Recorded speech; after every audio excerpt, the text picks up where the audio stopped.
नमस्कार, आपसे मेरा नाम है शुभवीर यादव एडवोकेट और मैं आप सभी के लिए लीगल एडवाइस पर वीडियोस अपलोड करता हूं, जो कि आप सब लोग उसको लाइक करते हैं, पसंद करते हैं, शेयर करते हैं और सब्सक्राइब भी करते हैं। अब तक नहीं किया तुरंत करिएगा और दूसरे लोगों तक भी जानकारी को ज़रूर शेयर करिएगा। बहुत सारे ऐसे पति हैं जो कि वाक़ई उनके साथ गलत हुआ है। हालाँकि महिलाओं के साथ भी गलत होता है, लेकिन कहीं न कहीं मेरे पास कुछ ऐसे भी क्लाइंट्स हैं जो कि कहीं न कहीं उनके साथ में भी गलत हुआ है। यानी कि वो पति जिनके साथ में ऐसा गलत हो रहा है और वो आज तक अपने जीवन में सिर्फ़ एडजस्ट करते आए हैं और अब जाके इतना इतना बहुत ज़्यादा प्रॉब्लम हो गई है, तो उनके ऊपर कई प्रकार के मुकदमे हो गए हैं, जैसे कि सेक्शन 498 ए, मेंटेनेंस 125 सीआरपीसी, 12 डीवी, 12 डीवी। कुछ महिलाओं ने तो 377 तक, 354 तक लगा रखी है, यानी कि छेड़छाड़ और अप्राकृतिक यौन संबंध। ये इस तरीके की चीज़ें भी उन्होंने अपने पति के ऊपर लगा रखी है। अब यहाँ पर पति को टॉर्चर होने के सिवाय कोई और दूसरा रास्ता नहीं है। अब देखिए, महिलाएँ भी ये कहती हैं कि सर हमें तो घर से मार-पीट के बाहर निकाल दिया। आप ये समझ कर देखिए कि जो व्यक्ति जिसने आपके से शादी करी है, एक आप महिला हैं और एक वो पुरुष है, तो कहीं न कहीं कोई ना कोई तो गलती दोनों तरफ से हुई होगी, या लड़के की तरफ से या लड़की की तरफ से। अगर वो मार-पीट रहा है आपके लिए, तो कारण ढूँढिए कि क्यों ऐसा हो रहा है।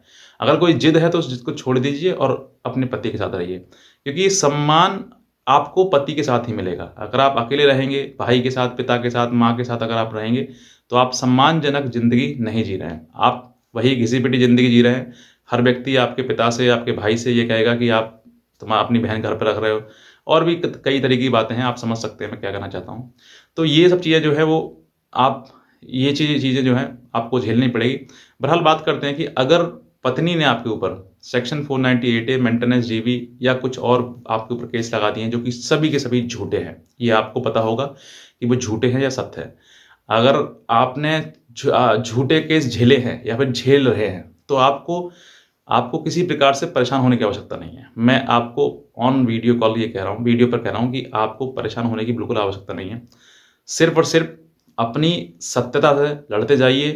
कोर्ट में जब आप जाएँगे, बहुत सारे ऐसे भी हैं जो पति ये कहते हैं, सर हमारी बात तो सुनता ही नहीं है कोर्ट, हमारी बात तो रखी नहीं जाती है। मैं कहता हूँ आप अपनी बात ईमानदारी से रखिए, सत्यता के पूर्ण रखिए, अकॉर्डिंग टू लॉ रखिए, 100% आपकी बात सुनी जाएगी। सिर्फ़ झूठे मुकदमे दर्ज करा देना, ये इसका मतलब ये नहीं है कि झूठा मुकदमा दर्ज हो गया तो आपकी कोई सुन नहीं रहा है। झूठा मुकदमा दर्ज करना और दर्ज करा के ट्रायल करना, कंक्लूड करना, फिर लड़ना, लड़ने के बाद बरी होना या फिर उसमें मतलब वो अ, कन्विक्शन होना, दोनों में ज़मीन और आसमान का अंतर है। अगर आपके ऊपर झूठा मुकदमा लगाया हुआ है, मैं कहता हूँ कोई भी ताकत आपके लिए नहीं है, जो कि आपको कन्विक्ट कर दे, पहली बात। दूसरी बात, आपको उस दौरान, जिस दौरान आपके ऊपर मुकदमे हुए हैं, आपको बहुत ज़्यादा प्रेशर, टेंशन लेनी पड़ जाएगी आपके लिए कि हाय मेरे ऊपर इतने मुकदमे कर दिए, कैसे होगा, कैसे होगा? आपको प्रेशर होने की ज़रूरत नहीं है, टेंशन होने की ज़रूरत नहीं है। आपको उस चीज़ों को रास्ता ढूँढना है कि मुझे इन सब चीज़ों से, बुराई से लड़ना कैसे है। और मैं कहता हूँ कि आप इन सब बुराइयों से लड़ते-लड़ते इतने शक्तिशाली हो जाएँगे, दिमागी रूप से और शारीरिक रूप से भी। क्योंकि जब इंसान के ऊपर परेशानी आती है, विपत्ति आती है, तो वो कहीं न कहीं आपको स्ट्रॉन्ग बनाने के लिए आती है। जब आप स्ट्रॉन्ग बनेंगे, तभी आप जो है आज नहीं, आगे आने वाले जीवन में भी आप अपने आप को शक्तिशाली महसूस करेंगे। क्योंकि शारीरिक रूप से ताकतवर होना और दिमागी रूप से ताकतवर होना, दोनों में ज़मीन और आसमान का अंतर है।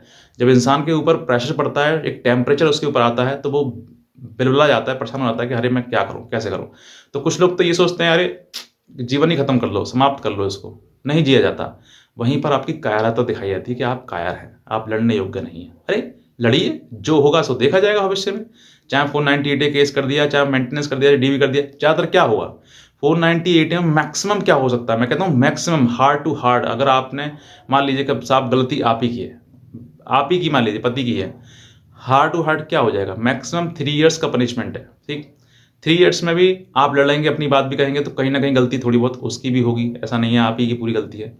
तो वो जो पनिशमेंट है, मैक्सिमम पनिशमेंट, वो हो सकता है रिड्यूस होकर 1 एंड हाफ ईयर हो जाए, 1 ईयर हो जाए, और उसमें भी अपीलेबल है वो। वो आप अपील कर देंगे, आप हाई कोर्ट चले जाएँगे, फिर उसमें भी आप लगातार चलते रहेंगे और कहीं न कहीं आपको बरी होने का समय भी मिल जाएगा।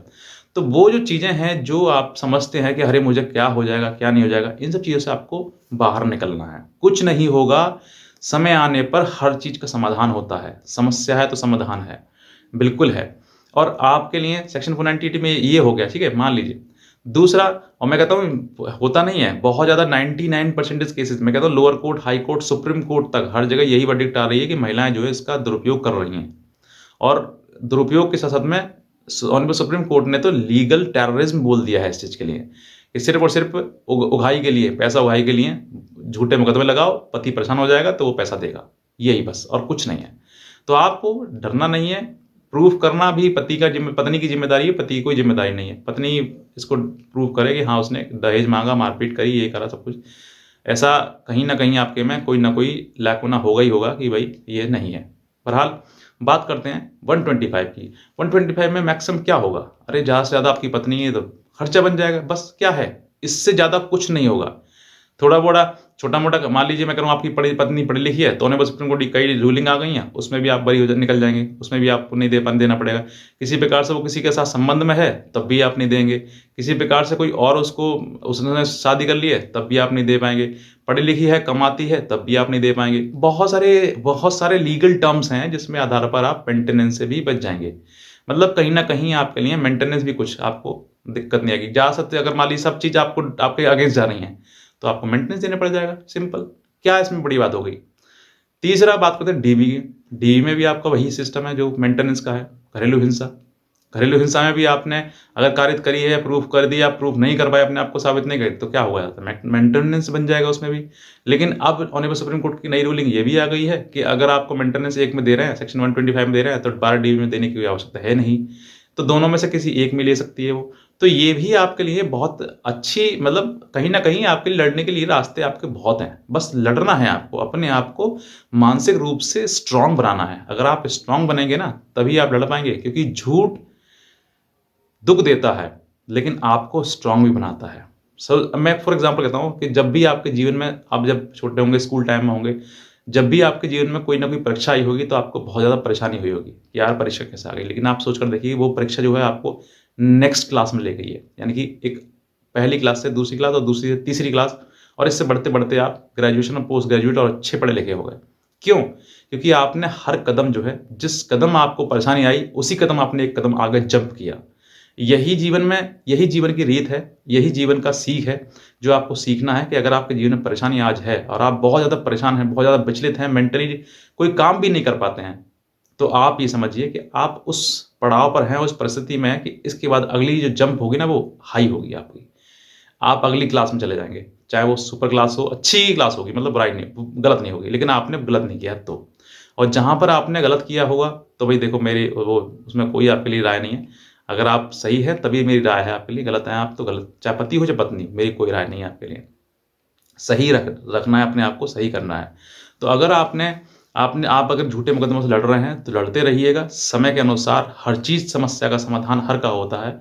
आज नहीं तो कल होगा, लेकिन होगा ज़रूर। लेकिन आपको घबराना नहीं है, आप लड़ते रहिए। चाहे आपको कितनी भी परेशानी आपको झेलनी क्यों ना पड़ जाए, इस दौरान आप लड़ते रहिएगा। और अगर कहीं न कहीं संभावना है कि आप दोनों एक हो सकते हैं, तो एक हो जाइए, और नहीं है तो 2 हैं तो दोनों 2 ही रहिए। क्योंकि महिला हो सकती है कि आपके ऊपर आने वाले टाइम में कोई, अगर आप साथ में रहने लगे और उसकी फिर परेशानी, वो क्रूर है इस तरह की, मेंटली उसने बना रखी है कि वो घर पर जाएगी, हो सकता है कुछ और भी आपके ऊपर आरोप ना लगा दे, कोई और बड़ा केस बना के ना रख दे। तो आप अपने आप को समझिए कि हाँ, वाक़ई ऐसी है, बना सकती है, तो आपको दूर ही रहना बेहतर है। क्योंकि बहुत सारे केसेज़ ऐसे हैं कि पत्नी घर पे गई और जाते ही उसने कुछ ना कुछ कर लिया, काट लिया, पीट लिया, बस उसी के आधार पर उसने और दूसरा केस दर्ज करा दिया, तो वो और ज़्यादा आपके खिलाफ चला जाएगा। तो अगर ऐसी चीज़ें आ गई हैं परिस्थिति सामने, तो अपने आप को भी सोचिए कि बाकी मेरी पत्नी ऐसी है कि नहीं है, और अगर नहीं है, तो आप साथ में रहिए प्यार मोहब्बत से, कोई इसमें वो नहीं है। कहीं न कहीं महिला से भी गलती हो जाती है, तो कहीं न कहीं पुरुष से भी गलती हो जाती है। उन गलतियों को स्वीकार करते हुए आप दोनों एक साथ में रहें, और अगर नहीं संभव है, तो अकेले ही रहें। क्योंकि आज के टाइम में जो है वो कानून जो है वो कहीं न कहीं महिलाएँ जो है वो दुरुपयोग कर रही हैं, और इस दुरुपयोग की वजह से जो है आप उस किसी न किसी परेशानी में पड़ जाएँगे, दिक्कतों में आ जाएँगे। तो मैं यही कहना चाहूँगा, अगर आप नए हैं, तुरंत सब्सक्राइब करें, और साथ में अगर रहना चाहते हैं पति-पत्नी, तो साथ में भी रहें, और इस जानकारी को दूसरे लोगों तक शेयर करें। आज का वीडियो में आपसे बहुत धन्यवाद।